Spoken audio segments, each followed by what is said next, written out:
this is the same area. We are talking about Carthage, but this is the Punic Carthage, and this is the Roman Carthage. So here we go, same area, two different periods.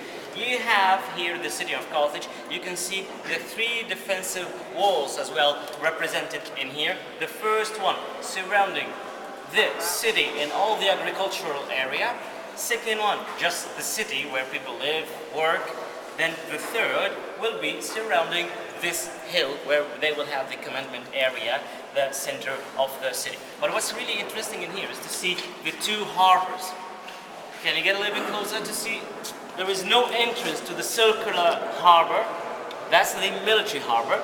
And the other one, that's the commercial harbor. So to get to the military harbor, you have to pass through the commercial harbor. So it was very well hidden. There was walls, high walls in here, hiding the harbor, military harbor of Carthage. 220 military ships can be stored together at the same time in there, with the Admiral Island right on the middle. So it was very, very important during the different Punic wars. Yes. So did they actually carve that out? Exactly. Wow. And in nowadays, what you will see is much clearer in here.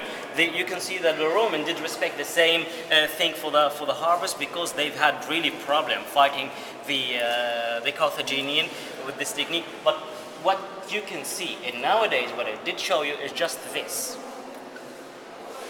You see just half of the military harbor. The other one is totally gone, covered by the sea. The sea will be rich in this area here. And this is the Roman Carthage. Now, do you see from there? Am I hiding? Is the Roman Carthage much bigger than the original No, Carthage? it's a different view. It's a different view, but more or less, like we are talking about 500,000 people living in this Carthage in here. A lot of them, and they used to have more than one level also for their houses. They even had like apartments, even like in Rome, during the Roman time. But what's really interesting is to see the plan, typical Roman plan, even if it was Carthaginian before. So you have the center, which is on the top of this hill, where you will have the capital and the forum. Then you have the harbors on this side. You have the circus. This is the shape of a circus. Who did ask me about that yesterday? This is the circus.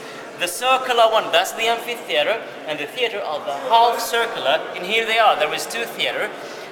One totally gone. The second have been restored too much nowadays because it's still in use for the International Festival of Carthage. So we have this thing to use these monuments for modern time entertainment. And now, after this hill, we'll be going to the Antonine bath. Dates back to the 2nd century AD. Used to be the third largest public bath in Roman time, and it's considered as the most impressive monument that we still have here in Carthage. You've seen it's a little bit disappointing to see what's left of Carthage after especially seeing Duga yesterday, but these baths are really well preserved. Why that? Because what you will see is just the underground area, because it was buried, haven't been really destroyed, have been discovered, and the archaeological research started here on the middle of the 19th century by the French, an association called the Pères Blancs, the White Fathers. They were breeders. That's why you have the cathedral in here, the Cathedral of Saint Louis, and then they were working around in here. I don't know if you noticed that there is like a house from here on the left of the side. That's where they used to live. Now it's used for the director of this museum who lives in there. But also, what I wanted to show you in here is this. The aqueduct. The aqueduct wasn't here on Punic time. They did use just the small cisterns, but in Roman time you have the aqueduct, and this is the cistern.